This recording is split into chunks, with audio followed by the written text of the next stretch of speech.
ఇక ఏపీలో అంగన్వాడీలు సమ్మె విరమించారు. కొన్ని రోజులుగా కనీస జీతం ఇవ్వాలని డిమాండ్ చేస్తూ చేసిన సమ్మెను ₹1 వేతనం పెంచకుండానే విరమించారు. వేతనాల కోసం 42 రోజులుగా పట్టుబట్టి సమ్మెకు దిగిన అంగన్వాడీలు చివరకు అది దక్కకుండానే సమ్మె విరమించారు. సోమవారం అర్ధరాత్రి అంగన్వాడీ కార్యకర్తలు, ఆయాల సంఘాల ప్రతినిధులతో విజయవాడలో విద్యాశాఖ మంత్రి బొత్స సత్యనారాయణ, ప్రభుత్వ సలహాదారు సజ్జల రామకృష్ణారెడ్డి అధికారులు చర్చలు జరిపారు. అనంతరం మంత్రి బొత్స మాట్లాడుతూ వేతనాలు పెంపు మినహా మిగతా 10 డిమాండ్లకు సంబంధించిన సానుకూలంగా స్పందించామని వెల్లడించారు. వేతనాలను జూలైలో పెంచుతామని హామీ ఇచ్చారు. సమ్మె కాలానికి వేతనాలు ఇస్తామని తెలిపారు.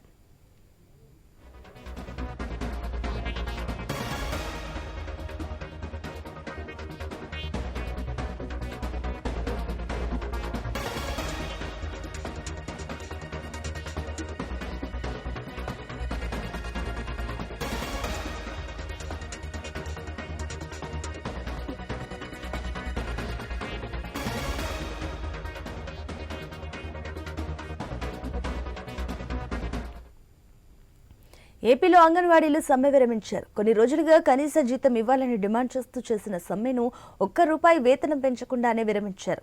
వేతనాల కోసం 42 రోజులుగా పట్టుబట్టి సమ్మెకు దిగిన అంగన్వాడీలు చివరకు అది దక్కకుండానే సమ్మె విరమించారు.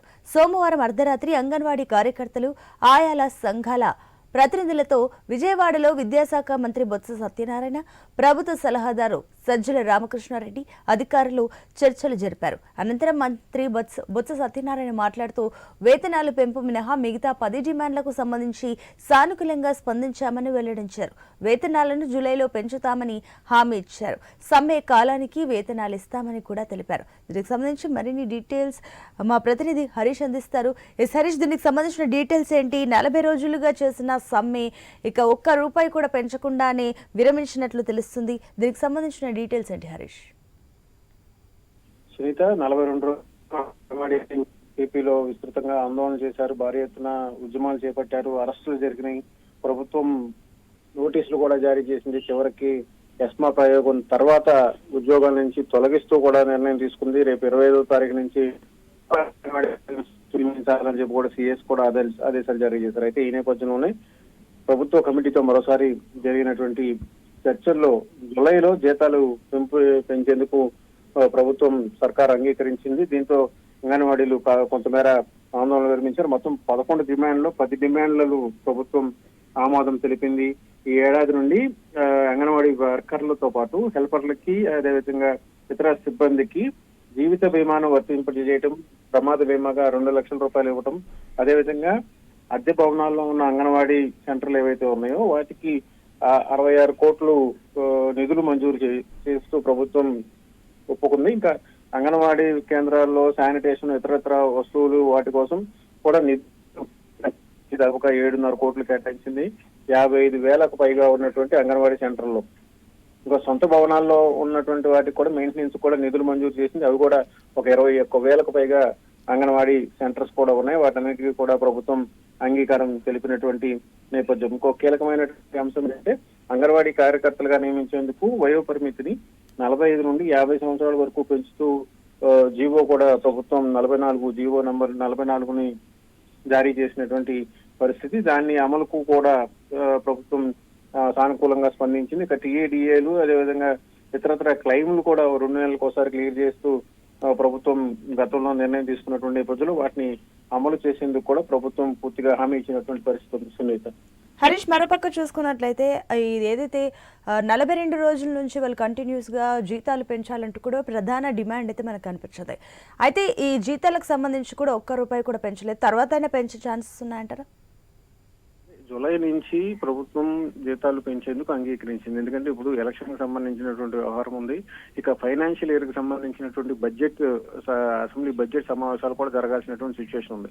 ఈ రెండు ఒక ఫైనాన్షియల్ గా కొంతవరకు చర్చించాల్సినటువంటి అంశాలు కావడంతో ఇటు రాష్ట్ర బడ్జెట్, అదేవిధంగా ఎన్నికలకు సంబంధించినటువంటి అంశాలు ఇవన్నీ ఉన్నటువంటి నేపథ్యంలో జూలై తర్వాత జీతాలు కూడా పెంచుతామని చెప్పి కూడా ప్రభుత్వం హామీ ఇచ్చింది. ఇదే విషయాన్ని లిఖితపూర్వకంగా కూడా అంగన్వాడీలకు ఇచ్చేందుకు ప్రభుత్వం అంగీకరించినటువంటి నేపథ్యంలో సిఎస్ నేతృత్వంలో ప్రత్యేకంగా అంగన్వాడీలతో మరోసారి సమావేశమై వారికి లిఖితపూర్వకంగా కూడా వారి డిమాండ్లకు ప్రభుత్వం ఇచ్చినటువంటి హామీల పైన లిఖితపూర్వకంగా కూడా అంగన్వాడీలతో ఒప్పందం కుదుర్చుకునేటువంటి పరిస్థితి కనిపిస్తుంది సునీత. ఇప్పుడు హరీష్, మరోపక్క దీనిపైన అంగన్వాడీలు ఏ రకంగా స్పందిస్తున్నారు? 40 రోజుల పాటు ఆందోళన చేయటం, అంగన్వాడీలు భారీ ఎత్తున ఉద్యమం చేయటం, వారికి సంబంధించినటువంటి నిరసనలు తెలియజేయటం, సర్కారు కూడా కొంతవరకు దూకుడుగా ముందుకు వెళ్లి నోటీసులు జారీ చేసి ఎస్మా ప్రయోగించిన తర్వాత ఇప్పుడు రేపు 25వ తారీఖు నుంచి కూడా ఎవరైతే విధుల్లోకి రాలేదో వాళ్ళ స్థానంలో కొత్త వారిని తీసుకోవాలని కూడా ప్రభుత్వ ప్రధాన కార్యదర్శి ఆయా జిల్లా కలెక్టర్లకు కూడా ఆదేశాలు జారీ చేశారు. అయితే ఈ అంశం అంతా కూడా కొంతవరకు ఎన్నికలు కూడా ముడిపడి ఉన్నటువంటి నేపథ్యంలో వచ్చేటువంటి ఎన్నికలను దృష్టిలో పెట్టుకొని ప్రభుత్వం కూడా అంగన్వాడీలతో సామరస్యంగా వ్యవహరించాలనేటువంటి ఒక నిర్ణయానికి వచ్చింది. సో అందులో భాగంగా ఆర్థికపరమైనటువంటి అంశాలు ఏవైతే ఉన్నాయో వాటిని ఎలక్షన్ వరకు వాయిదా వేయటం, ఎలక్షన్ అయిన తర్వాత జూలై తర్వాత నెలలో కొంతవరకు ఫైనాన్షియల్ గా కొంతవరకు ఇబ్బందులు అధిగమించేటువంటి అవకాశం ఉంది కాబట్టి వాటన్నిటిపై కూడా ఒక నిర్ణయానికి వస్తామని చెప్పి కూడా అంగన్వాడీలకు హామీ ఇచ్చిన పరిస్థితి ఉంది సునీత.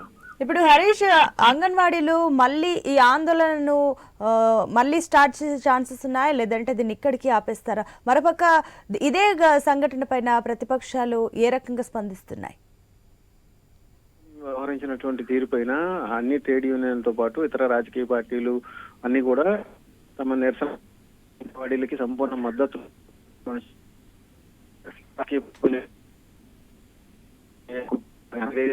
ఆందోళన చేశారు. ఆ ఆందోళనలో వామపక్షాలకు సంబంధించినటువంటి అంశం ఉంది కాబట్టి దీన్ని ప్రభుత్వం సీరియస్ గా తీసుకున్నటువంటి సిచ్యువేషన్ ఉంది సునీత.